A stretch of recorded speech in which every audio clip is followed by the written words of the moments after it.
రెండే సరికలు ఉంటాయి. కాళిదాస మహాకవి యొక్క రఘువంశ కుమార సంభవ మహాకావ్యాలతో పాటు మహాకావ్యాలు అంటేమో 20కి పైగా సర్కలతో ఉన్నటువంటి కావ్యాలు. ఇదేమో ఈ మేఘసంధి కేవలం 2 సర్కలు మాత్రమే ఉన్నటువంటిది. పూర్వమేఘం ఉత్తరమేఘం అంటారు. అది చాలా అద్భుతమైన కావ్యం. అది కూడా నాకు చదువుకుంటే కూడా చాలా మంచి అనేటువంటిది. నాటకాలు 3 రాశారు. ఒకటేమిటి మాళవికాగ్నిమిత్రం, రెండవది విక్రమోర్వశీయం, మూడవది అభిజ్ఞాన ఉత్కృష్టమైన రచన పరంపర చూస్తే పరంపరగా వాటి యొక్క కావ్య శైలి చాలా పరంపర అభివృద్ధి అయినటువంటిది. రఘువంశం రఘువంశం కుమార సంభవం చాలా అద్భుతమైనటువంటిది. మేఘ సందేశం కూడా చాలా అద్భుతమైనటువంటివి అన్ని రచనలు. ఇది కూడా ఇదేటువంటిది. రఘువంశం తర్వాత కుమార సంభవరాచారు అనేటువంటి ఒక పండితుల యొక్క అభిప్రాయం. అట్లాంటి నాటకాల్లో కూడా విక్రమోర్వశం ప్రథమ మాళవికాగ్నిమిత్రం ముందు రాసి దాని తర్వాత విక్రమోర్వశం దాని తర్వాత అభిజ్ఞాన శాకుంతలం రాసినట్టుగా చెప్తుంటారు. దీంట్లో మొదటి సర్గలో హిమాలయ వర్ణన, పార్వతీదేవి యొక్క జననం, పరంపర. పంచమ సర్గ ఎందుకన్నా అంటే పంచమ పార్వతీదేవి యొక్క తపోవర్ణన చాలా అద్భుతంగా ఉంటుంది. తర్వాత షష్ఠ సర్గలో పరమేశ్వరుడు శివుడు వచ్చి పరీక్షించడం, ఇవన్నీ తర్వాత వాళ్ళు కళ్యాణానికి అవసరమైనటువంటి హిమాలయ నారద మహర్షులు, నారద కాదు సప్తర్షులు వాళ్ళంతా వెళ్ళి హిమాలయాన్ని అడగడం కానీ హిమాతుడిని కూడా చాలా ఉన్నాయి. మనకు ఈ హిమాలయ వర్ణన దేంట్లో చాలా అద్భుతంగా ఉంటుంది. శ్లోకం అస్త్యుత్తరస్యాం దిశి దేవతాత్మా హిమాలయో నామనగాధిరాజః పూర్వాపరౌతో యనిథీవ గాహ్య స్థితః పృథివ్యా ఇవ మానదండః అని శ్లోకం. మొట్టమొదటి శ్లోకం. అస్త్యుత్తరస్యాం దిశి దేవతాత్మా హిమాలయో నామనగాధిరాజః పూర్వాపరౌతో యనిథీవ గాహ్య స్థితః పృథివ్యా ఇవ మానదండః. ఇది కథ ఎట్లా ఉందంటే నాటక కథలో డైరెక్ట్గా కథలోకి వెళ్ళాడు. అస్తి నగాధిరాజ హిమాలయ నామ నగాధిరాజ అని. అంటే హిమాలయుడు అనబడేటువంటి ఒకనొక నగ అధిరాజుడు, పర్వతరాజు ఉన్నాడు. అస్థికి మతం. అస్థి అంటే జనరల్గా కథల్లో మనం అనగానే ఒక రాజు ఉండేను అంటాం. ఇక్కడ నగాధిరాజు ఉండేను అని చెప్పలేదు. ఉన్నాడు అంటే పూర్వంలో ఉన్నాడు, ఆయన రాసినప్పుడు ఉన్నాడు, ఇప్పుడు ఉన్నాడు. విధంగా ఇప్పుడు అంటే ఎప్పుడూ ఉండేటువంటి వాడికి ఉన్నాడని పదం. అలా ఉండేటువంటి ఇప్పుడు రామో నామ బభూవ అన్నాడు. రాముడు అనేవాడు ఉండినట అని కూడా ఇంకా స్పష్టంగా కనుక దానికి మనకు ప్రత్యక్ష సాక్ష్యాలు చెప్పలేవు. ఉన్నాడని నిజమా కాదా చెప్పలేవు చెప్పేటువంటి వాడు. అవన్నీ నమ్మకం మీద భక్తి మీద ఆధారపడేటువంటి విషయం. కానీ పర్వతం అనేది ఇప్పటికీ ఉంది అని అందుకని అస్థితో మొదలుపెట్టాడు. అస్థి అందుతో నగాధిరాజు ఉన్నాడు అనేటువంటి పేరును పెట్టాడు. అయితే జనరల్గా కావ్యం ఆరంభంలో ఎట్లా ఉంటాయంటే మంగళాది మంగళ మధ్యాన్ని మంగళాంతాన్ని శాస్త్రాన్ని ప్రసంతే అనేది ఒక నియమం ఉంది. మంగళంతో ప్రారంభం కావాలి, మంగళం ఉండాలి, ముగింపు కూడా మంగళం ఉండాలి. అంటే మన కథలు కూడా అందుకని పాత సినిమాలలో ఎట్లా ఉంటాయంటే ఒక భక్తి పూజతోనూ వరదానంతోనూ మొదలుపెట్టేవాడు విధానం, దేవతాస్తుతి. అవసరం ఉంటే ఆ దేవతాస్తుతి చేసి మళ్ళీ కథలో వేరే కథ వెళ్ళేవారు, లేదా అదే కథ కంటిన్యూ చేశారు. అంటే అక్కడ ఉన్న ఈ పెద్ద మనుషులు ఎవరు హీరో హీరోలు వాళ్ళ తల్లిదండ్రులు వాళ్ళు వీళ్ళు ఏదో ఒక దేవాలయంలో లేకుండా ఇంట్లో పూజ చేస్తూ పాడవాడు మంగళాడుతూ ఆ కంటిన్యూషన్లో కథ వెళ్ళిపోతూ ఉండేది. మంగళం మధ్యలో ఉంటూ మంగళం చివరగా ఉండే శుభాంతమే మన కథలన్నీ కూడా. మనకున్నటువంటి సాహిత్య శాస్త్రం చెప్తున్నది ఏంటంటే శుభకరంగానే ముగించాలే కానీ దుఃఖాంతంగాను మరి ఇంకే రసంగానూ ఉండకూడదు, శుభంగా. అందుకని సినిమాలు మనం శుభం అంటాం, ఎండను ఇంగ్లీష్ వాళ్ళు ఎండను పెట్టారు. అంటే సమాప్తం కాదు, శుభకరం కావాలి, మంగళ ముగింపుతో ఉండాలి అనేది మన యొక్క విధానం. కనుకనే ప్రతి కావ్యంలో కూడా మంగళపూర్వకంగా ఉంటుంది. చివరికి కూడా నాటకాల్లో కూడా చివరికి అడుగుతుంటారు ఏమిటి అంటే భరతవాక్యం నాటక విధానంలో భరతవాక్యం పలికారు అంటారు. నాటకంలో భరతవాక్యం అంటే భరతవాక్యం ముగింపు యొక్క మొదటిది నాంది శ్లోకం, చివరిది భరతవాక్యం. కావ్యంలో మంగళ శ్లోకం, ముగింపు కూడా శుభకరంగా ఉంటాయి. అంటే దాని యొక్క ఫలితం ఉంటుంది. కావ్యం యొక్క పేరుతోనే మనకు తెలుస్తుంది లక్ష్యం ఏమిటి. ఆ లక్ష్యాన్ని ముగించాలి. ప్రారంభం చేస్తూ కుమార సంభవం అనే దాని లక్ష్యం ఏర్పడేది. ఆ లక్ష్యం సంభవంతో ముగించాలి. కుమారు యొక్క జననం అనేది కథతో మనకు ముగింపుతో ఉంటుంది అని కావ్యం. కుమారుడని కుమారస్వామి అని ఒకరు, కుమారుడని పిలవడం అర్థం. అంటే శుభకరమైనటువంటి వంశోత్పత్తి అయినటువంటి యొక్క విధానాన్ని చేసేటువంటి ఒక మౌలిక అర్థం. కుమారస్వామి జన్మించే కథాపరంగా అనేటువంటి అర్థంతో ఒక అనే జన్మ అనేటువంటిది శుభకరమైనటువంటి దాన్ని ముగింపుగా తీసుకున్నారు. కనుక కుమారుడు జన్మించాలంటే ఏం చేయాలి అంటే తల్లిదండ్రుల పెళ్లి దగ్గర తీసుకున్నాడు. తల్లిదండ్రుల పెళ్లి కంటే ముందు తల్లి జన్మించే దగ్గర తీసుకొచ్చుకున్నారు. తల్లి జన్మ అంటే ఈ తండ్రి ఎవరు, హిమంతుడు వర్ణన, ఆ జన్మ, ఆ తర్వాత పార్వతి ఆమె వివాహం, శివుని వివాహం ఉండడం, తర్వాత కుమారుడు, దానికి మధ్య తారకాసురుడు కథాకథ అన్నీ వచ్చేస్తుంటాయి. అందుకొరకని ఒక శుభకరమైనటువంటి దాంతో అయితే శుభకరం అంటే మనకు రఘువంశంలో ఉంది. వాగర్థాగ సంతృప్తో వాగర్థ ప్రతిపత్తి జగత పుత్రో వందే పార్వతీ పరమేశ్వరు అన్నాడు. పార్వతీ పరమేశ్వరులకు నమస్కారం చేస్తున్నాను వాగర్థాగ అని ఒక దాంతో అటువంటి ఒక పరమేశ్వరు నమస్కారం చేస్తున్నాను అని చెప్పారు. మీరు మన చూసిన రోజు వ్యాసం దీంట్లో పెట్టినవచ్చు. ఆయన రేమిళ్ళ శాస్త్రి గారు ఒక చక్కనైన వ్యాసాన్ని వాగర్థాగ సంతృప్తం అని ఒకటి పెట్టారు. ఫేస్బుక్ లో పెట్టాడు,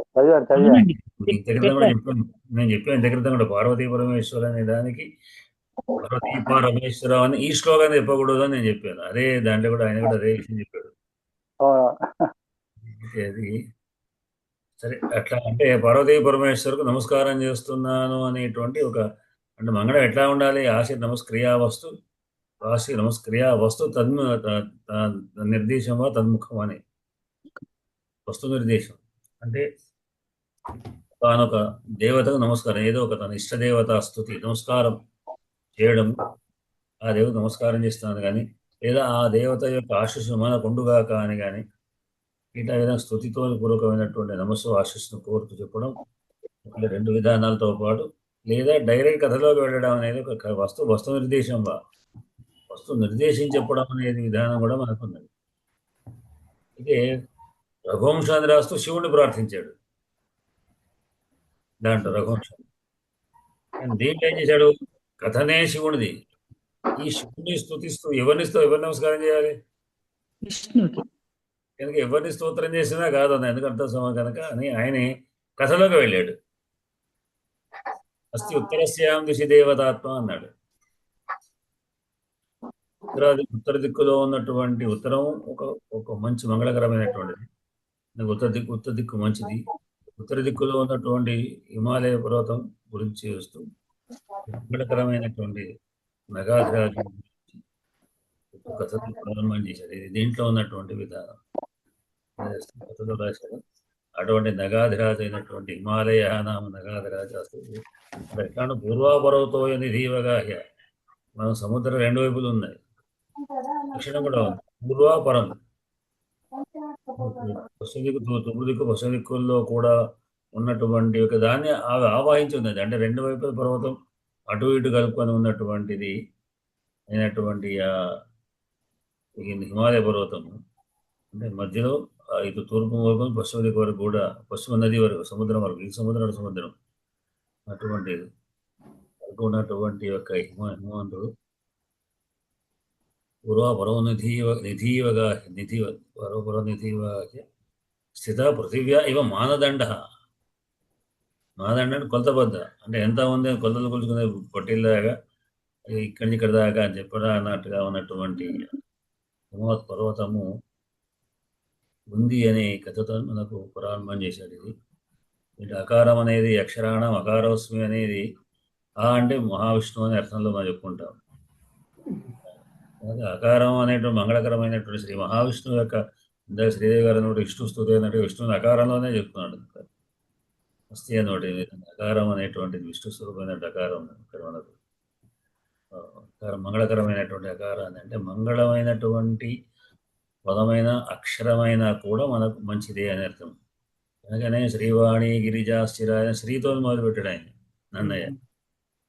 అంటే ఏదైనా ఒక మొత్తం మంగళ శ్లోకం ఉన్నా లేకపోయినా మంగళాక్షరమైనా చాలు అనేది మంగళ ప్రధాన దేవతా సూచకమైనటువంటి పదాలు అన్నటువంటి కాలంలో మొదలుపెట్టినటువంటి ఈ కాలం కదా పూర్వం మొత్తం ఉంది అంటారు. దీనికి కొంతమంది విమర్శ ఏమంటారంటే కేవలం 8 సర్గలో మాత్రమే కావ్యం రాశారు అని చెప్తుంటారు. అంటే పార్వతీ పరమేశ్వరుల కళ్యాణం వరకే ఉంది అని కాళిదాసు. ఆ తర్వాత కాళిదాసు రాయలేదు. ఆ తర్వాత దాన్ని ఇంకా ఎవరో నింపారు అనేటువంటి దాన్ని కూడా మనకు ఉంది. దానికి ఏమి ఉదాహరణ చెప్తారంటే ఒకటేంటంటే మల్లినాథ సూరి ఆయన కేవలం అంతవరకు వ్యాఖ్యానం ఉన్నట్టుంది. తర్వాత వ్యాఖ్యానం మల్లీశ్వర వ్యాఖ్యానం లేదు అని అంటారు. అంటే ఇది పండితులకు అభిప్రాయం. దాని ప్రకారంగా 8 అని అంటారు. ఎందుకంటే దాని తర్వాత పార్వతీ పరమేశ్వరుల యొక్క శృంగార వర్ణన ఉంది. తల్లిదండ్రుల యొక్క శృంగార వర్ణించడం అనేటువంటిది సబబు కాదు అనే ఉద్దేశం చేత ఆయన ఇక్కడ రాయలేదు అని చెప్పుకుంటారు. ఎంతవరకైనా మొత్తానికి ఇది ఉన్నటువంటి ఇక్కడ దొరికిన మనకి ఎక్కువ దొరికినప్పుడు కూడా అది పండితుల అభిప్రాయం. ఆ ప్రకారంగా ఉన్నటువంటి ఈ కావ్యం చాలా అద్భుతమైన కావ్యం. దాన్ని జనరల్గా ఏం చెబుతుంటే అస్థి కశ్చిత్ వాగ్ విశేష అని ఎవరో అడిగారట. వాగ్ అస్థి కశ్చిత్ వాక్, నీకు ఏమైనా వాక్ ఉందా అని అంటే వాక్ అని అమ్మవారిని అడగడం ఏదైతే కాళిదాసు రాశాడు అంటే చమత్కారిస్తాడు. అస్థి అంటే అస్తుతరాస్యమని, కశ్చిత్ కాని దావిరాగుణ అనేటువంటి మేఘ సందేశం. వాక్ అంటే వాగర్థాసూక్తం అనేటువంటి 3 కావ్యాలు రాశారు అనే విధంగా చమత్కార కథలు చెప్తుంటారు. ఇంట్లో అస్థి అనేటువంటి ఈ శ్లోకంతోనే ఉన్నటువంటి శ్లోకం.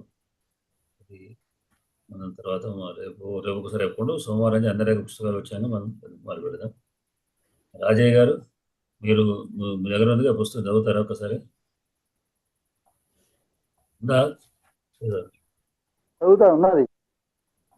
అత్యుత్తరస్యాం దిశి దేవతాత్మా హిమాలయో నామనగాధిరాజః పూర్వాపరౌ తోయనిధీవగాహ్య స్థితః పృథివ్యా ఇవ మానదండః.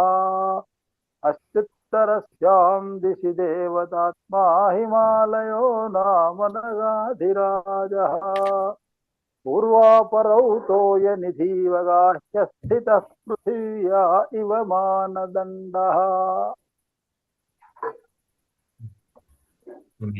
లేవు కదా లోకం సమూహంలో పంపండి అయ్యా. ఇందులో ఉందండి గురుగారు, ఆన్లైన్ లో ఉంది గురుగారు. అవును, ఆన్లైన్ లో ఉంటుంది. అంటే చిన్న అంటే తోయ నిధి బదులు ఇక్కడ వారి నిధి అని ఉంది. పాఠాంతరం అంతేనండి. అస్తుత్తరస్యాం దిశి దేవతాత్మా హిమాలయో నామనగాధిరాజః పూర్వాపరౌ వారి నిధి విగాహ్య స్థిత పృథివ్యా ఇవ మానదండః. విగాహ్య అనేది కూడా పాడాంతరమే. అస్తుత్తరస్యాం దిశి దేవతాత్మా హిమాలయో నామనగాధిరాజః పూర్వాపరౌ వారి నిధి విగాహ్య స్థిత పృథివ్యా ఇవ మానదండః. నిధి ఇవగాహ్య అవకాశం. రమగారు చదువుతారా మీరు? చదువుతానండి. అత్యుత్తరస్యాం దిశి దేవతాత్మా హిమాలయో నామనగాధిరాజః పూర్వాపరౌ తోయనిధి వగాహ్య స్థితః పృథివ్యా ఇవ మానదండః. అత్యుత్తరస్యాం దిశి దేవతాత్మా హిమాలయో నామనగాధిరాజః పూర్వాపరౌ తోయనిధి వగాహ్య స్థితః పృథివ్యా ఇవ మానదండః. కొంచెం పాఠాంతరాల్లో నిధి వగాహ్య ఒకటి, నిధి విగాహ్య అని ఉంటుంది. 2 రకాలు ఉంది. దాన్ని తోయగా దీని వారి ఏదైనా అదే వారి అన్న తోయ రెండు ఒకటే కదా. గ్రంథనాల్లో ఉంది అట్లా కదా మనకు. దిద్దుకోవాలా అండి తోయనిధి? అవసరం లేదండి, ఉండదండి. పాఠాంతరం అండి, అక్కర్లేదు, అవసరం లేదు. పాఠాంతరం పాఠాంతరం అంటే ఏదైనా ఉంటుంది అన్నమాట. శ్లోకాల్లో పాఠాంతరాన్ని మనకు వస్తుంటాయి. అంటే మనకు కాళిదాసు రాసినప్పుడు ఇప్పటిదాకా ఈ 1000 సంవత్సరాల లోపల పదాలు మార్పులు వస్తాయి. వాళ్ళ దొరకక పూర్వంలో అందరూ కూడా తాళపత్ర గ్రంథాల్లో రాసేవారు. అయితే ఒకరి నుంచి ఇంకో దగ్గర కాపీ తీసుకునే టైంలో ఏమైందంటే అక్కడెక్కడైనా విరిగిపోవడం, ఆ ముక్కలైపోతే దాని మధ్యలో ఏముండి అని ఒక విచారించి ఆ తర్వాత వాళ్ళు పండితులైన వాళ్ళు బహుశా తోయగా వాళ్ళకి తోయ గుర్తురాక నిధి అని వారి అని పెట్టవచ్చు, లేదా వారి ఉంటే తోయ అని పెట్టవచ్చు. అక్కడ ఉద్దేశం జలం అని అర్థం, సముద్రం అని అర్థం పెట్టుకున్నారు. తోయ నిధి అన్నా వారి నిధి అన్నా సముద్రం. సముద్రం అనే అర్థం స్ఫురిస్తున్నది, కానీ ఇక్కడ ఏదో పదం ఉండాలి ఏమిటి అని. అంటే ఆ సముద్రానికి తోయ నిధి అని ఒక చోట ఉంటే వీళ్ళకి గుర్తురాక వారి నిధి అని పెట్టవచ్చు, లేదా వారి తోయ నిధి అని పెట్టవచ్చు. కనుక దాంట్లో ఏది ఒరిజినల్ మనం కూడా చెప్పలేము. ఇది పాఠాంతరాలు అంటే ఇట్లా మనకు రామాయణం నుంచి పాఠాలు వస్తున్నాయి. రామాయణం అంటే రామాయణం రాత గంజి మొదలు రామాయణం గంజే. అంతకుముందు ఉన్న వేదంలో లేదు, వేదంలో పాఠాంతరాలు లేవు. కారణం ఏంటంటే వేదం పాండిత్యం, దానికి శృతి అని పేరు. గురువు గారి దగ్గర చెప్తే శిష్యుడి దగ్గర శిష్యుడు నేర్చుకోవడమే కానీ పుస్తకాలు బట్టి చదవడం కానీ నేర్చుకోవడం కానీ ఉండదు. వేదం చెప్తే పుస్తకం పట్టకూడదు. పుస్తకాన్ని ఆధారంగా చేసుకొని, పుస్తకం అంటే మనం ఏదో సపోర్ట్ తీసుకుంటున్నాం కానీ అది ప్రధానం కాదు. గురువుగారు చక్కగా గురువు ముఖత నేర్చుకొని గురువుగారు అంగీకరిస్తేనే దాన్ని వేదం అంగీకారయోగ్యం. గురుగారి దగ్గర ముందర ప్రత్యక్షంగా 15 సార్లు చదవడం, 30 సార్లు చదవడం, చదివి వారు ముంబై మళ్ళీ పక్క చదువుకొని మళ్ళీ రావడం అనే విధానం ఉంది. కనుక శ్రవణ పరంపరగా వచ్చింది వేదం, అందులో తప్పులు ఉండవు. ఇదేమైందంటే పుస్తకంలో వచ్చింది కనుక వీటిలో తప్పులు పడుతుంటే, అక్షరాలు మారుతుంటే, ఇంకేదో పడుతుంటే రకరకాలు వస్తుంటాయి. అయితే దాంట్లో ఒక్కోసారి మనం ప్రింట్ తప్పు అయితే మాత్రం గుర్తించి తప్పులు తెచ్చుకోవచ్చు. పాఠాంతరం అయితే మనం ప్రింట్ తప్పులు మన దోషాలు అది రాసుకునేటువంటి పొరపాటు అనేది. కనుక దాని ఏమైనా ఉంటే మనం మార్చుకుందాం ఎక్కడైనా ఉంటే జరుగుతుంటాయి. మరి వాటికి పాఠంతో మనం దీన్ని పక్కకు పెట్టి మనం లఘు సిద్ధాంత కౌముదిలోకి పెడదాం. లఘు సిద్ధాంత కౌముదిలో మనం పాఠంలో నేను చెప్తున్నాం స్టెప్ వస్తుంది ఒక్కసారి మనం నెమరు వేసుకుందాం మళ్ళీ ఒకసారి, ఎందుకంటే అది దీన్ని ఏమైనా చెప్పగలుగుతారా మళ్ళీ ఒకసారి? ఇదండి అంటే మరి అదే కాకుండా అట్లా ఒకసారి లైట్గా అన్ని స్మరణ చేసుకుంటూ పోదాం ముందుగా. చెప్పండి.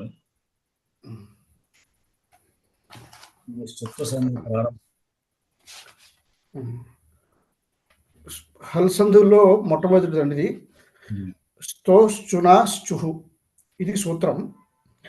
దాని వృత్తి ఏమిటంటే షకార తవర్గలకు షకార చవర్గలతో యోగం ఏర్పడినప్పుడు షకార చవర్గలు ఆదేశంలో అవుతాయి.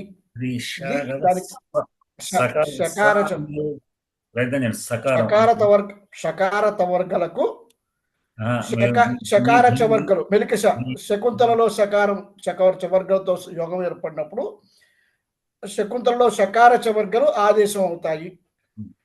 అయితే సార్ అందాం కదా, షకార అంటే అంటే మెలిక షకార శకుంతలలో సకార తవర్గలు షకార చవర్గలు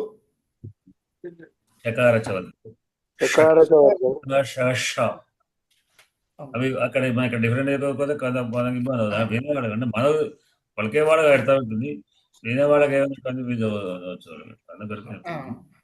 అవునండి. సకార తవర్గలకు షకార చవర్గలు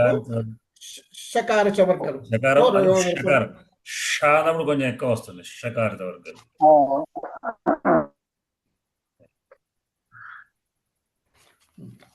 ఇక్కడ షకారము తవర్గము అంటే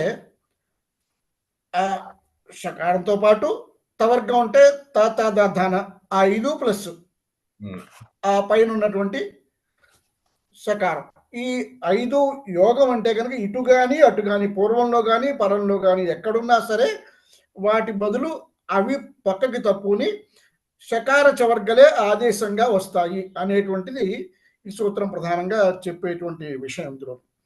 అంటే యోగము అంటే పూర్వము పరము తృతీయ అని చెప్పుకున్నాము. పూర్వంలో ఉన్నా కానీ పరంలో ఉన్నా కానీ ఎక్కడ ఉన్నా సరే ఆ షకార తవర్గల బదులు షకార చవర్గలు ఆదేశంగా వస్తాయి అని సూత్రం. దానికి ఉదాహరణ ఏం చెప్పుకున్నామంటే ఇక్కడ మనం రామశ్చేతే రామశ్చేతే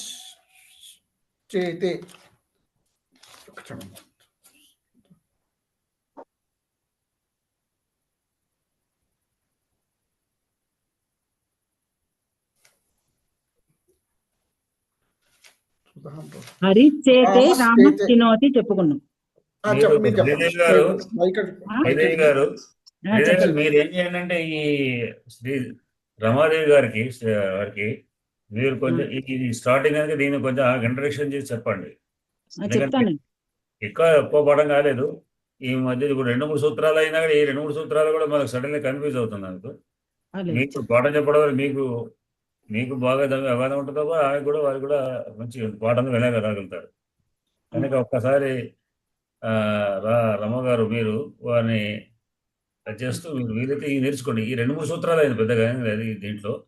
కాబట్టి వాటిని అర్థమైతే కానీ ముందుకోలేము ఈ పాఠం. ఇప్పటికే ఒప్పందం జరిగిందండి అది. సంతోషం. మళ్ళీ కూడా శ్రద్ధ పడండి, అట్లా ఏం లేదు. ఇక్కడ ఉదాహరణ కింద మనం రామస్ సేతే, రామస్ సకారం, సకార హల్లది సకార పొల్లు పక్కన సేతే శకుంతలలో సకారానికి ఏత్వం, సకార ఉత్తరతో ఏకారం దానికి పరంగా ఉంటే కనుక ఏం వస్తుంది అంటే ఇక్కడ మొదట్లో ఏం చెప్పుకున్నాము, సకారము తాతాదాన ఆ 5 వర్ణాలకి బదులుగా సకారంలో ఉన్నటువంటి వర్ణాలే సకారము తాతాదాన ఆ వర్ణాలే ఆదేశంగా వస్తాయి. 2 ప్రదేశాల్లోనే అవి అక్కడే వస్తాయి అని చెప్పి అనుకున్నాం. అవి కూడా ఎలా వస్తాయి, ఈ వర్ణాలు ఏ వరుసలో ఉన్నాయో ఇక్కడ రామస్ స తాతాదాన సకార తవర్గ అన్నాం కాబట్టి అక్కడ స తాతాదాన ఆ వర్ణాలు, ఇక్కడ పక్కనేమో సకార చాచాజాయిని 5 వర్ణాలు.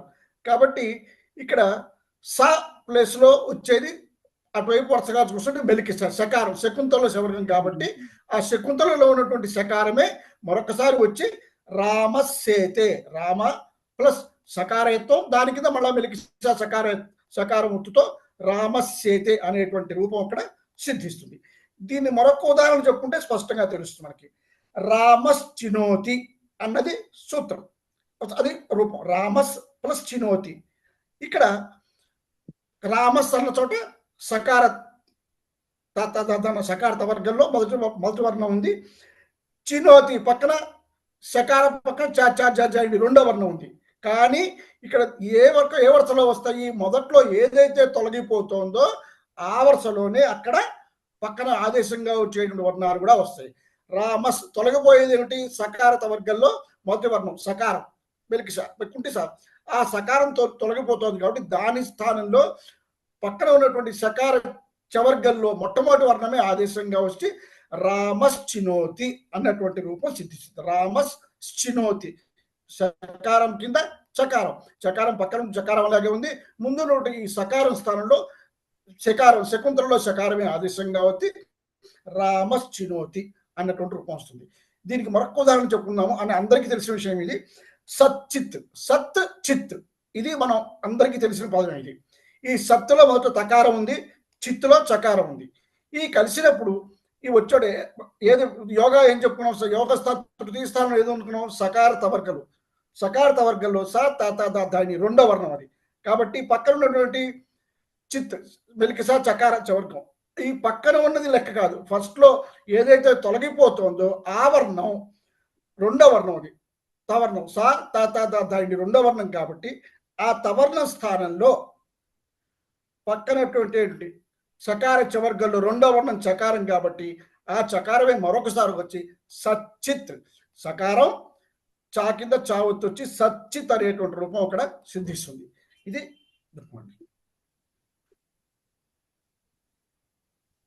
అంతే గురుగారు. బాగుంటుంది. పట్టుకోవాలి మీరు దీన్ని కంటిన్యూ చేస్తారా నిషిద్ధంగాని? ఇది నేను నా భాషలో నేను చెప్పమంటారా? గురుగారు నమస్కారం. ఇలాగే చెప్పాలి. ఇక్కడ గ్రాంధికమో లేకుంటే పుస్తక భాష కదా. ఇది 15 మార్కుల ప్రశ్న లాగా పాటిబళ్ళ వారు చెప్తారు. నేను దాన్ని 2 మార్కుల ప్రశ్న కింద అన్యాయం గురుగారు, అన్యాయం సార్. వారి భాషలో వారి పేరు, మీ భాషలో మీరు చెప్పండి. ఎందుకంటే చెప్పడమే కాసేపు మనకు దానివల్ల మీకు అర్థమైందంటే మాకు తెలుస్తుంది. మనకు అర్థమైందే చెప్పడం ఇక్కడ కాసేపు. పండ గుర్తులు ఏంటంటే శుత్వ సంధి అనేది మొదటిదండి. దీనికి సూత్రం ఏమిటంటే స్తోహో శునా శుహు. ఇదేదో నోరు తిరగనటువంటి పదార్థాల్లా కనబడతాయి. స్తోహో శునా శుహు. ఇందులో 3 పదాలు మనకు విడివిడిగా చేసుకున్నట్టయితే స్తోహో అనేది మొదటిది. స్తోహో అన్నప్పుడు సా తు. ఇందులో 2 ఉన్నాయి, సా తు. సా అనేది సానే. ఇది పళ్ళతో పలికే దంత్యస అంటాం. దీన్ని దంత్యస. పళ్ళతో పలికే స, దంత్యస. సా అన్నప్పుడు పళ్ళకు తగలాలి నాలుక, కాబట్టి దంత్యస అందాం దీన్ని. ఇక తూ అంటే ఏమిటి? ఎక్కడైతే కొమ్ము తగిలిస్తామో అక్కడ ఆ వర్గం మొత్తానికి సూచిస్తుంది అని అర్థం. MBBS అంటే మనం master of bachelor of medicine, bachelor of surgery అనే విడివిడిగా చెప్పుకుంటామో, తూ అన్నప్పుడల్లా మనం తవర్గము అని గుర్తుపెట్టుకుంటాం. నాకు తెలిసింది ఇది. కాబట్టి ఇప్పుడు సా తవర్గం ఈ 2 ఒక పక్కకు ఉన్నాయి. స్తోహో. మీరు చెప్పడం ద్వారా ఒక విషయం మనం అందరికి కూడా అర్థం చేసుకోవచ్చు. 3 బ్యాచ్లు తీసాం మనం. అంటే శశస 3 ఉన్నాయి. ఈ 3 కూడా ఒకటేమో దంత్యము, ఒకటేమో తాళవ్యము, తర్వాత ఈ వర్గ కూడా అంతే. తవర్గ కూడా సకార తవర్గలు దంత్యకు సంబంధించినవి అంతే. షకార తవర్గలు తాళవ్యకు సంబంధించినవి. షకార టవర్గలు మూర్ధనకు సంబంధించినవి అంతే. ఇషానాంతాలు ధృతులసానా మూర్ధ ధృతులసాంత ఇచ్చేశాంతం ధృతులసాంత ముప్పు అనుకునే షకార ఇచ్చేశాంతాలు ఇచ్చు యశ తాలు ఇచ్చు యశ షకారం దసాన దంతాలు దృటు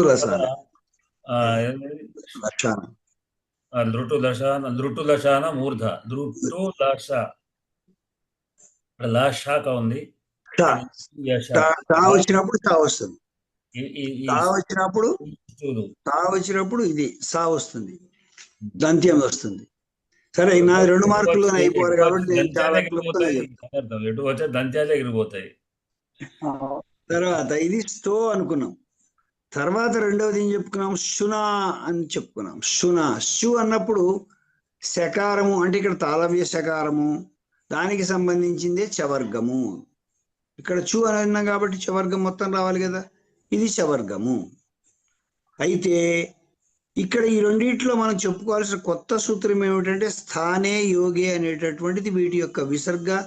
ఈ వాడిన పదాన్ని బట్టి ఇది స్థానం, ఏది స్థానము ఏది యోగము అని చెప్పుకోవాలి. ఇప్పుడు స్థో అనేది స్థానము, తర్వాత శున అనేది యోగము, అంటే కలిసేటటువంటిది.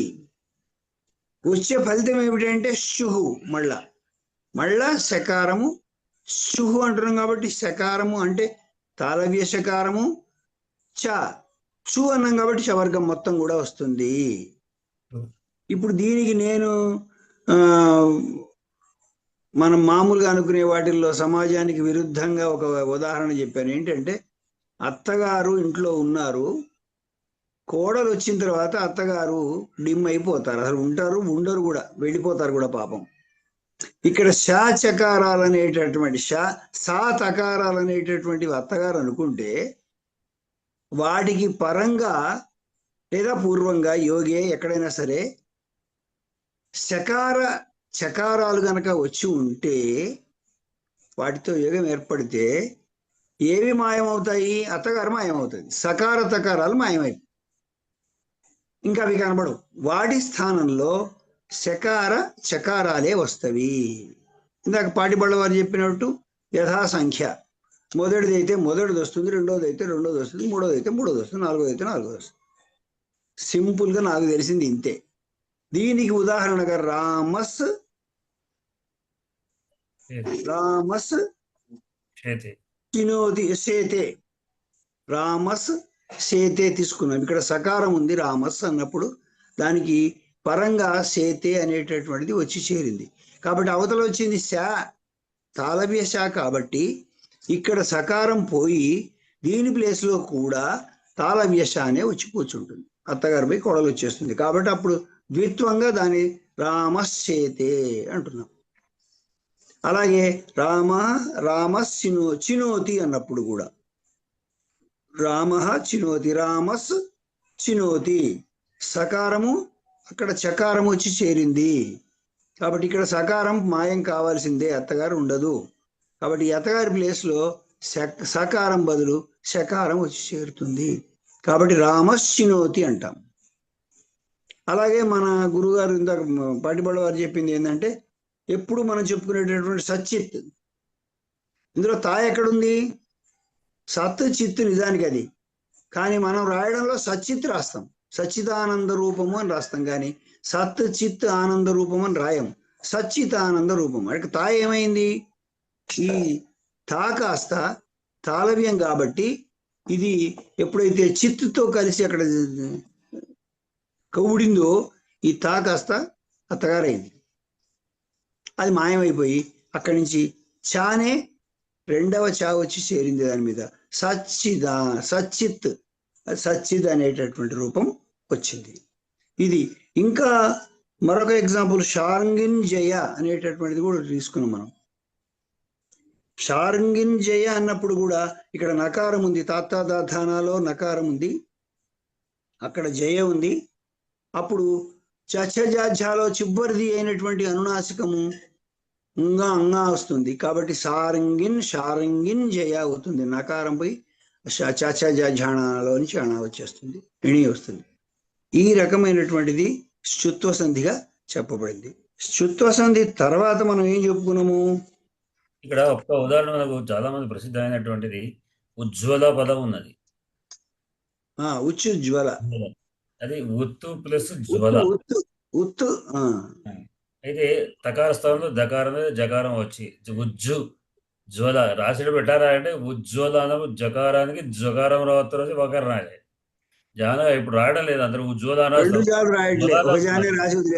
ఉజ్వల అని వస్తారు కానీ అది ఉజ్వల అంటే జాకు జావత్తు వావత్తు ఉండాలి. రెండు జాలు రాయాలి, జావత్తు వావత్తు. అది ఉజ్వలం అని పదం. అప్పుడు ఉజ్వల రాస్తారు. ఇదయ్యా, నమస్కారం. తర్వాత షాత్ అనేటువంటిది నిషిద్ధం గడప అంటే షకారం అంటే మాత్రం శుద్ధ సంధి రాదు. యోగేష్ఠును అని తర్వాత అది చెప్పుకున్నాం మనం. షాత్ తర్వాత స్టునాష్టకం.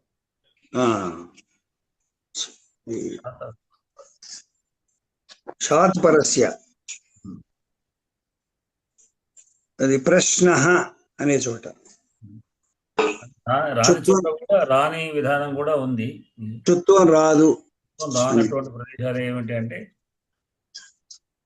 షాత్ పరస్య తవర్గస్య స్థిత్వం న స్యాత్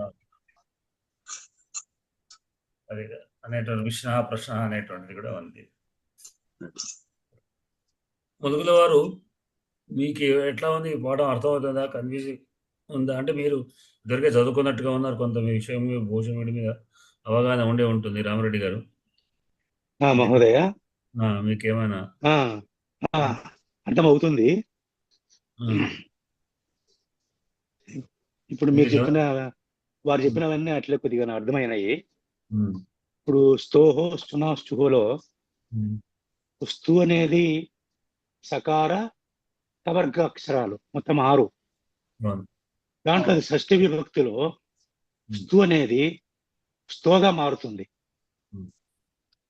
తర్వాత ఉండే పదము శ్చున, అది శ్చు అనేది శబ్దము, అది తృతీయ విభక్తిలో ఉంది. అంత్యములో ఉండేటటువంటి పదము శ్చుహు, అది ప్రథమ విభక్తిలోనే ఉంది. కాబట్టి ఇది ఏదైతే షష్ఠి విభక్తిలో ఉంటుందో అక్కడ మార్పు వస్తుంది. కాబట్టి ఈ sto అనే చోట మార్పు వస్తుంది, అది స్థానం. పదం స్థానే అని తగ్గించుకోవాలి.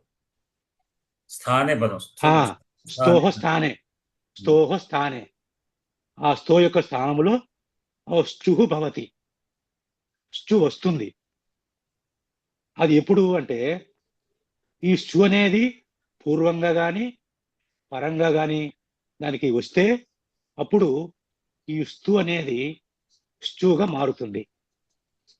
ఈ స్థూలో 6 అక్షరాలు ఉంటాయి, దంత్య సకారము తవర్గ అక్షరాలు.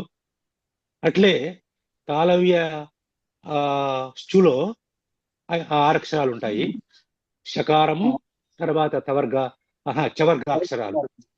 దానికి అనుగుణంగా దీంట్లో ఉన్నటువంటి అక్షరాలు దాంట్లోకి మారుతాయి. స్థులో ఉండేటటువంటి అక్షరాలు శ్చు అక్షరాలుగా మారుతాయి. ఎప్పుడు అంటే శ్చు పరమైనప్పుడు, పరమైన పూర్వంగా ఉన్న, అది యోగం కాబట్టి. అది నాకు అర్థమైంది మహోదయ. బాగుంది. స్టునాష్టము చెప్పండి. రెండవదా రెండు తర్వాత తర్వాత సూత్రం. స్తుత సంధి. ఇది కూడా దాదాపు అదే మాదిరిగా ఉంటుంది. ఇక్కడ స్టునా స్టుహు అని ఇచ్చారు, అయితే మొదటిది మనము మళ్ళీ కలుపుకోవాలి, స్తోహు అనేది కలుపుకోవాలి. అది అనువృత్తి. అది అంటే ప్రతిసారి సూత్రంలో ఎన్ని చెప్పరు, అది మనం అర్థం చేసుకోవడం వల్ల పోతూ ఉండాలి. కాబట్టి దాన్ని కలుపుకొని చెప్పుకుంటే స్తోహో స్టునా స్టుహు. ఇక్కడ కూడా ఈ మార్పు వచ్చేది మాత్రం ఇంతకు ముందు మాదిరిగానే స్థూల మార్పు వస్తుంది. మార్పు ఎప్పుడు వస్తుంది అంటే స్టు పరమైనప్పుడు. మార్పు ఎలా వస్తుంది అంటే స్థూలకు బదులుగా స్టూలు వస్తాయి. ఇక్కడ ఇది మన ఇంతకుముందు సార్ వాళ్ళు చెప్పినట్లుగా ఈ స్తు అనేది దంత్యాక్షరాలు, తర్వాత స్టు అనేవి మూర్ధన్య అక్షరాలు. కాబట్టి ఇక్కడ దంత్యాక్షరాలు మూర్ధన్య అక్షరాలుగా మారుతాయి. అయితే ఇంతకు ముందు మాదిరి ఇక్కడ కూడా ఈ స్టున అనేది తృతీయ విభక్తులు ఇచ్చినాడు కాబట్టి ఇప్పుడు ఈ స్టు అనేది పూర్వంగా ఉన్నా లేకుంటే పరంగా ఉన్నా ఈ స్తోలో ఈ స్తు అనేది స్టుగా మార్పు వస్తుంది. ఇది మహోదయ నాకు అర్థమైంది. ఉదాహరణగా మనకు ఉదాహరణలు చెప్పండి 2. రామ షష్ఠ. సకారము దంత్య సకారమునకు షష్ఠలో ప్రథమాక్షరము షకారము పరమైంది. షకారం పరమైంది కాబట్టి ఈ దంత్య సకారానికి బదులు మూర్ధన్య షకారము ఆదేశంగా వస్తుంది. అప్పుడు రామ షష్ఠ అనేది మనకు రూపం వస్తుంది సంధి జరిగిన తర్వాత. అట్లే ఇంకొక ఉదాహరణలో రామష్టీకతేలో రామస్ అనేది తాళవ్య సకారము, తర్వాత పరమైనటువంటి అక్షరము టీకతే అనేటటువంటి పదములో ప్రథమాక్షరము టకారము. టకారం అంటే స్టూకు సంబంధించినది. టకారము స్టూకు సంబంధించినది కాబట్టి ఆ సకారము స్టూగా మార్పు చెందుతుంది. దానికి అనుగుణమైనటువంటి అక్షరము షకారము, మూర్ధన్య షకారం. కాబట్టి అక్కడ కూడా రామష్టీకతే అనేది రూపం ఏర్పడుతుంది. అది మహోదయ. బాగుంది. వీటికి నిషిద్ధాలు కూడా మనకు ఉన్నాయి. అంటే ఇంతగా చెప్పుకున్నట్టుగా స్తుత్వ సంధి ఏమో షకారం పరంగా ఉంటే రాదు అని. షకారం షాత్ పరస్య తవర్గస్య స్తుత్వం రాదు. ప్రశ్న విష్ణ విష్ అనేదానికి నగా ప్రకారం ఉన్నప్పటికీ కూడా రాదు, ప్రశ్న కూడా రాదు. అట్లానే స్తుత్వాన్ని కూడా నిషిద్ధం ఉంది. అదేమిటి? పదాంత టోరన, పదాంతాతో టోహో అనాం అనేటువంటిది ఉంది. శ్రీదేవి గారు మీకు అర్థమైందా ఇది?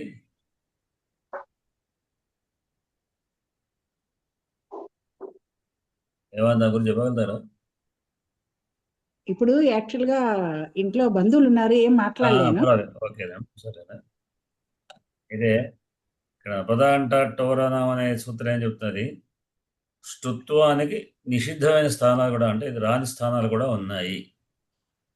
స్తుత సంధి ఏం చెప్పుకున్నాము, వారు చెప్పినట్టు ఇంతకుముందు రెడ్డి గారు చెప్పినట్టుగా దంత్యములైన సకార తవర్గలకు మూర్ధన్యములైనటువంటి షకార టవర్గలతో యోగం ఏర్పడ్డప్పుడు పూర్వంగా పరంగా ఉంటే ఈ దంత్యానికి మూర్ధన్యాలే వస్తాయి. రామకృష్ణ తత్తటీక తట్టీక అని ఇంకోటి ఏమిటి, మనం చక్రిన్ ఢౌకసే ఇట్లాంటివి ఉన్నాయి.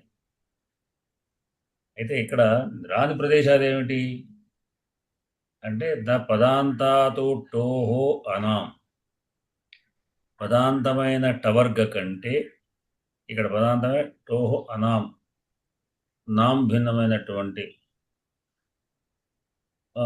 స్తుతం ఉంటే సకారత వర్గాలు ఉంటే ఆ సకారత వర్గం మాత్రం రావు. టూ ఉన్నప్పుడు అంటే ఇక్కడ మనం ఒక విషయం గుర్తుంది, యోగం అనేది ఇక్కడ మనకు స్పష్టంగా అర్థమవుతుంది. పదాంతాత్ టోహో అనాం, టూ అనేది పూర్వం ఉంటుంది, తర్వాత స్తుతం ఉంటుంది, అయినప్పుడు రాదు. వాటి ఉదాహరణ ఏం చెప్పుకున్నాం మనం, ఇప్పుడు జ్ఞాపకం వస్తలేదు. షట్ సంతః. షట్ సంతః. ఇక్కడ యోగం అనేది మనకు స్పష్టంగా తెలుస్తుంది, యోగం అంటే ఏమిటి అనేది. అంటే స్థానం పరంగా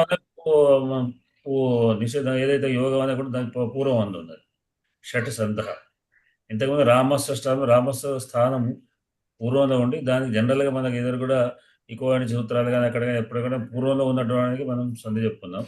ఇక్కడ పరంగా స్థానం ఉన్నది, స్థానం పరంగా ఉన్నది, పూర్వంలో యోగం సంబంధించిన స్తోత్రం ఉంది. షట్ సంతః అన్నప్పుడు షట్ అనేటువంటి టగర్ అనేది పదత్వం ఉంది కనుక, దానికి పదాంతమైన టవర్గా ఉంది కనుక దానికి సంత అనే చోట సకారం ఉన్నప్పుడు రాదు అని షట్ సంతః అని అన్నారు అని అట్లా కొన్ని ఉదాహరణలు ఉన్నాయి. తర్వాత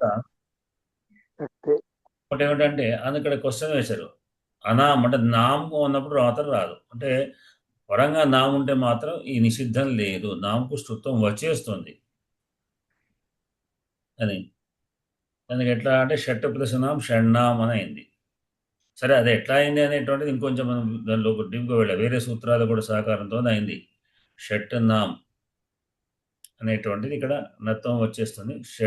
షడ్ నాం కాదే, డకారానికి కూడా మళ్ళీ అనునాసికం సూత్రం ఉంది, సూత్రం ప్రకారం వచ్చేసి దాని ప్రకారం షణ్ణాం అయింది.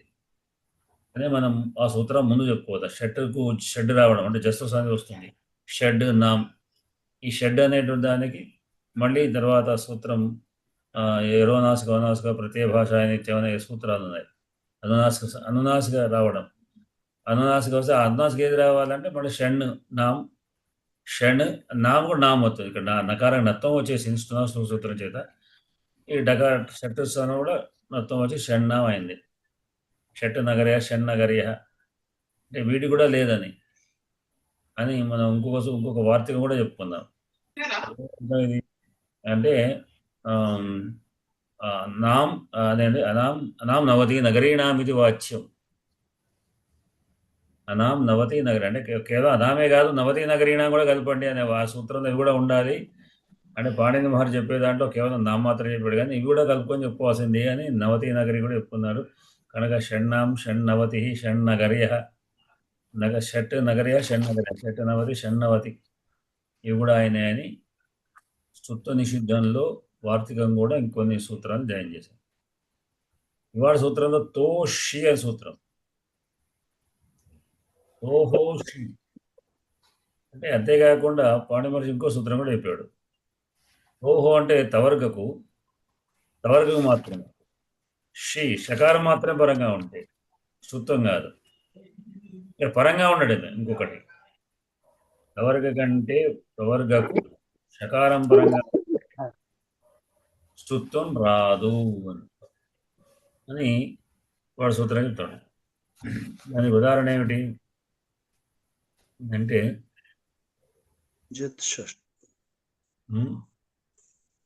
ప్రశ్న ప్రశ్న ప్రశ్న కాదు ప్రశ్న ప్రశ్న కాదు అయ్యా ఇక్కడ గుంజత్ సూత్రంలో షశబ్ద ఇకారాంత గుంజత్ షట్పద గుంజత్ షట్పద ఇచ్చారు గురుగారు. గుంజత్ సందేహం. ఇవాళ సూత్రం కదా, ఇవాళ సూత్రం గుంజత్ షట్పద ఉదాహరణ. ఏ సూత్రం ఏమన్నా? గుంజత్ షట్పద ఉదాహరణ అండి ఇవాళ. గుంజత్ తోషి కాదా? తోషి కాదు. సంషష్ఠ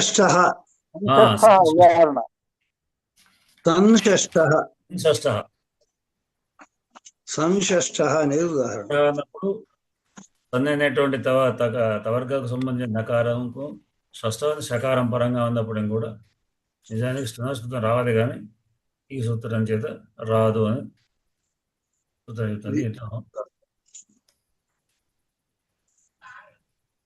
అయ్యా చివరి పాయింట్ ఒకసారి చెప్పరు ప్లీజ్. తోహోషి అనే సూత్రం ప్రకారంగా ఇక్కడ ఉదాహరణ ఒకసారి నేను చూస్తాను. తో అంటే అయ్యా తో అంటే తు అనే దానికి షష్ఠీ భక్తి, తు అనే దానికి షష్ఠీ విభక్తి కాబట్టి తు అంటే తవర్గం మొత్తం తీసుకోవాలి, ధన తీసుకోవాలి పూర్వంగా. పరంగా షా తీసుకోవాలి, షా మాత్రమే తీసుకోవాలి, షూ కాదు, షా మాత్రమే తీసుకోవాలి. దానికి సంబంధించిన వర్గాలు ఏమి తీసుకోము. శబ్ద ఇకారాంత పుల్లింగ సప్తమి ఏకవచనం పరంగా ఉండవలే. అప్పుడు తోహో షి అనేటటువంటి దీంట్లో వృత్తి ఏం చెప్పబడిందంటే తవర్గస్య షకారే పరే నా ష్టుత్వం, ష్టుత్వం రాదు, ష్టుత్వం రాదు. శబ్దాలు ఎక్కడ వస్తుంది? ష్టుత్వం ఎప్పుడు రాదు? తవర్గస్య షకారే పరే, షకారం గనక పరంగా ఉంటే తవర్గానికి అక్కడ ష్టుత్వం రాదు. అంటే ఇక్కడ తవర్గము పూర్వంగా ఉండాలి, పరంగా షకారం మాత్రమే ఉండాలి. ఇక్కడ తవర్గంలో ఏదైనా ఉండొచ్చు, ధనాలో ఏదైనా ఉండొచ్చు. కాబట్టి సన్ అనేటటువంటిది తీసుకుంటే ఇక్కడ నకారం ఉంది కాబట్టి నకారము ధనాలో భాగమే కాబట్టి ఇక్కడ పూర్వంగా నకారం ఉంది సన్. పరంగా షష్ఠ అనేటటువంటి 6 అనేటటువంటి పదం తీసుకుంటే ఇప్పుడు సన్ షష్ఠ అన్నప్పుడు ష్టుత్వం రాకుండా అదే రూపం ఉండిపోతుంది, సన్ షష్ఠ అనే ఉంటుంది. అంతేనా అయ్యా గురుగారు? అంతే. తవార్గ కంటే పరంగా షకారం ముఖ షకారం మాత్రమే ఉంటే తవర్గలో ఏ వర్ణమైనా పరే దానికి షకారం పరంగా ఉంటే మాత్రం ష్టుత్వం రాదు. ష్టుత్వం రాదు. ష్టుత్వం రాదు. దానికి వ్యాకరణం సూత్రం ఉదాహరణ ఏమిటి అంటే సన్ షష్ఠ. సన్ అనేటువంటి నకారానికి షష్ఠ పరంగా ఉంది కనుక నిజానికి నత్వం కావాలి, షణ్ షష్ఠ కావాలి, కానీ సన్ షష్ఠ కానీ రాదు అని. కానీ కొన్ని నియమాలు ఉదాహరణ గుంజత్ షట్పద, గుంజత్ అనే తకారానికి షట్పద షకారం పరంగా ఉంది కనుక అక్కడ కూడా తకారం రావాలి, కానీ షష్ఠ సంజావచ్చు గుంజత్ పట్ట అనవచ్చు, లేదా గుంజత్ షట్పద అని కూడా ఎట్లా పడితే అట్లా 2 రకాలు కూడా అనుకోవచ్చు. అది వేరియేషన్, కానీ ష్టుత్వం రాదు.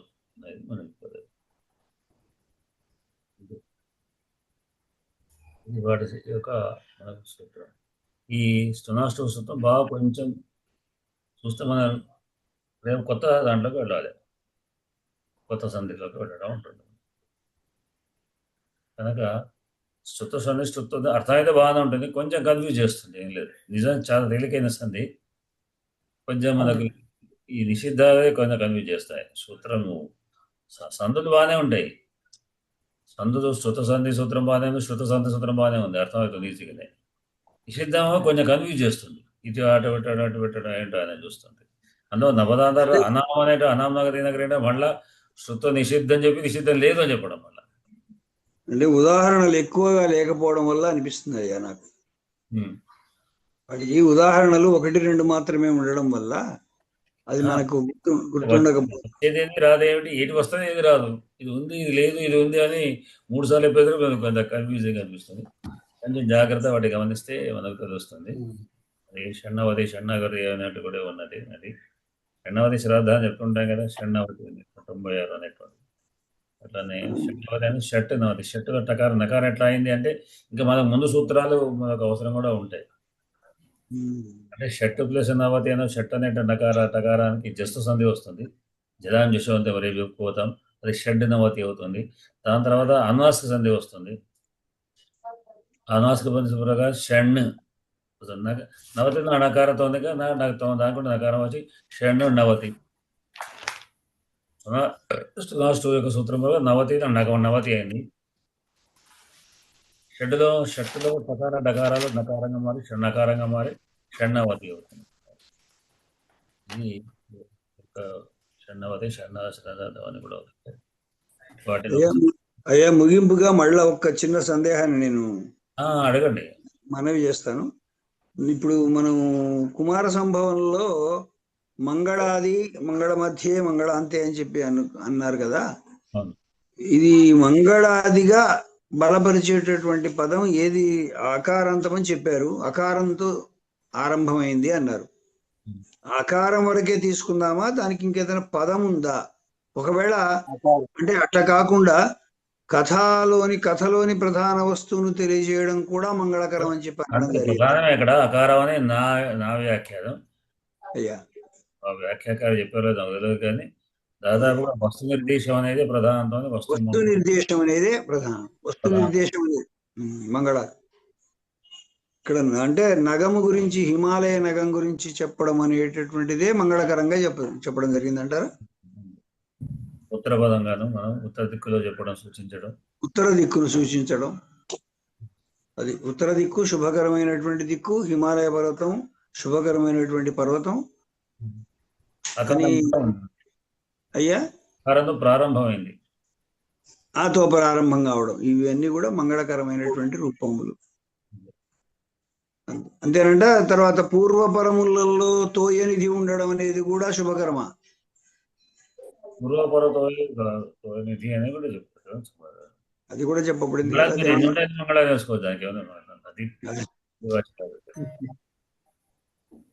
మేఘ సందేశంలో డైరెక్ట్ కశ్చిత్ ఖాన్ దా విరహ కరుణ మొదలు పెట్టాడు. అది కథా నిర్దేశంలోనే ఉంది. అక్కడ కూడా కశ్చిత్ ఖాన్ మగణం మగణంతో ప్రారంభం అనేటువంటి అది సహజం. గంధ శాస్త్రంలో రెండు పేర్లు ఉన్నాయి మేఘ సందేశానికి.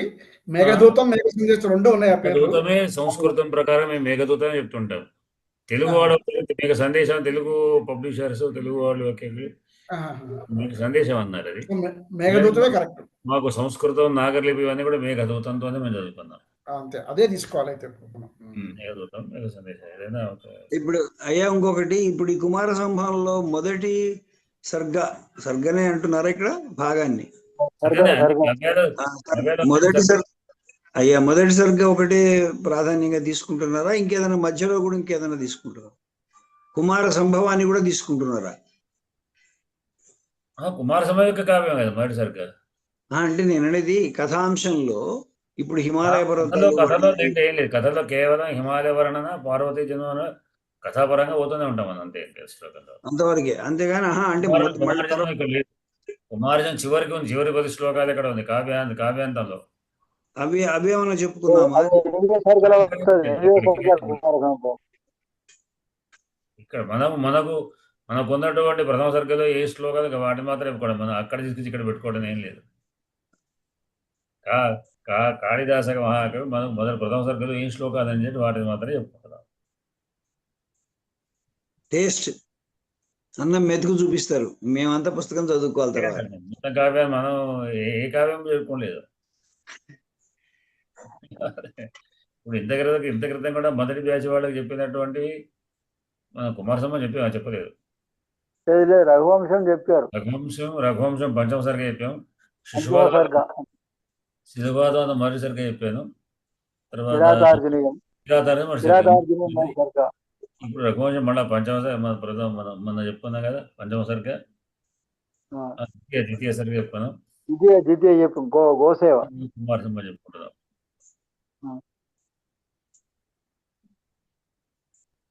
సరేనండి, మరి వాటికి సమయోతీత. అయ్యా నాకు చిన్న అంటే వాక్య ప్రయోగంలో ఇప్పుడు మనం అభ్యంగన స్నానం అంటాం కదా, అభ్యంగనం కదా అనేది. సంస్కృతంలో అభ్యంగ స్నానం అంటున్నారు. ఇంగ్లీష్ వస్తుంది. ఏది డిఫరెంట్, వ్యత్యాసం ఏది? అభ్యంగనం సంస్కృత పదమే. అభ్యంగనం ఇవ్వట్లేదు. కొన్ని పుస్తకాల్లో ఏం చేశాడంటే ఇచ్చినా ఇవ్వకపోయినా అంగనం. ఇప్పుడు పదం రెండు రకాలు. అభ్యంగన స్నానం అంటాం కదండి, వాడు అభ్యంగ స్నానం అన్నాడు. నాకు ఏంటి, నేను తప్ప చదువుకున్నది ఇది తప్ప. ఒక ధాతువు మీద యుట్ ప్రత్యయం, తర్వాత అంటే ఘై ప్రత్యయం, తిన్ ప్రత్యయం ప్రకారం వస్తుంది.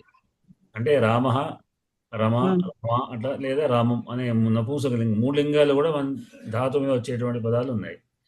కనుక యుట్ వచ్చం నమ్మని వస్తుంది, జ్ఞానం లాగా నమ్మని వస్తుంది. అభ్యంగనం అంటే నపుంసకలింగం, అభ్యంగాన్ని పుంలింగం తీసుకోవచ్చు, అభ్యంగా స్త్రీలింగం తీసుకోవచ్చు. సరదాగా శుక్రవాసరే అభ్యంగన స్నానం కరణీయం అని పెట్టాను. తప్పేలేదు. అంటే ప్రసిద్ధంగా అభ్యంగనకి ఏంటి, ఒక పుస్తకంలో చూస్తే అభ్యంగా ఉంది. అభ్యంగనం ప్రసిద్ధంగా మన వ్యవహారంలో ఉంది. అభ్యంగం అనే తప్పు. అదే అదొక చిన్న డౌట్ వచ్చింది. అఫ్ కోర్స్ ఇది మన పాఠానికి కాకపోయినా వాక్య ప్రయోగంలో కొంచెం తెలియాల్సిన మీ ప్రశ్న అందరికీ కూడా తెలియాల్సిన విషయాలే చెప్పుకోవస్తారు. అంటే చెప్తాను కదా, 2-3కి కొంచెం చెప్తూ, నా దగ్గరే తప్పుంటే తప్పును చెప్తే చచ్చిపోతాను తర్వాత, మీరు ఇలా చెప్పారేంటి అంటారు అని మేము మీ దగ్గర కన్ఫర్మ్ చేసుకుంటున్నాం. మనం సమాసాలు కూడా ముగించాల్సి ఉన్నది. మొదలుపెడదాం కదా అని చెప్పి దాన్ని గురి చేసాం. అవును, మరి సమాస ప్రకరణం ఆపేశారేంటయ్యా? ఈ లఘుశతం తొందరగా మనం మొదలు పెడదామని, ఎందుకంటే ఇలా నేను చారదాం పోతాం కదా, కనీసం ప్రారంభాన్ని తీసి పెడదామని అట్లా చేశాను. తీసుకుందాం. మనం ఇంకొకటి ఏంటంటే, మన పాత పాఠాలు కూడా ముగింపు చేయాల్సి ఉన్నది. 4 సూత్రాలు ఏమో ఉన్నట్టున్నాయి. అవి ముగించిన తర్వాత సమాసాలు కూడా కొంత చెప్పుకొని తర్వాత ఇది తీసుకుందాం. సరేనండి, అందరికీ కూడా. రేపు ఉంది కదా ఏ క్లాస్? రేపు ఇప్పటిదాకైతే దాని ప్రకారం ఉన్నట్టే లెక్క. ఇంకేమైనా అవంతరం వస్తే చెప్పలేం కానీ. లేదు, ద్వితీయ విఘ్నం వద్దు కుమార సంభానికి, కొంచెమైనా చెప్పుకుని తర్వాత మీ పని చూసుకోవచ్చు. అందుకొరకే మొదలు పెట్టింది, ద్వితీయ విఘ్నం ఉండదని మొదలు పెట్టుకుందాం. ఇంకేవారు కటకమారు ముహూర్తం పెట్టారు, అది స్థిరోభవ. అందుకే వాళ్ళ రమగారిని పిలిచాను, రండి అమ్మాయి ఇవాళ అని. ధన్యవాదాలండి అందరికి. పిలవడం నాకు చాలా సంతోషం ఇవాళ. అది గురువు గారికి. మీకు మరి ఎట్లా ఉండదు, కొత్త కొండలో జోరిగినట్టుగా ఉంటుందో తెలియదు. ఆవిడకి కొంచెం వచ్చు, రామశబ్దాలు అవి చదవమన్నాను, కొంచెం వచ్చు, పరిచయం ఉంది. మళ్ళీ మనం దాన్ని రిపీట్ చేయాలి అంతే, ఆవృతం చేస్తూ ఉంటే వచ్చేస్తుంది. వద్దు గుర్రండి, మర్చిపోయాను నేను. ఏం లేదు, ఈజీగా గ్రాఫ్ అవుతుంది లేరమ్మా. అదే, సరేనా? ధన్యవాదములయ్యా. ధన్యవాదాలు. ధన్యవాదాలు. స్వస్తి ప్రజాభి పరిపాలయంతాం న్యాయేన మార్గేణ మహిమహిషః గోబ్రాహ్మణేభ్యః శుభమస్తు. లోకాః సమస్తాః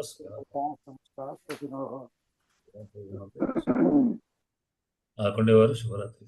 ధన్యవాదాలు. ధన్యవాదాలు.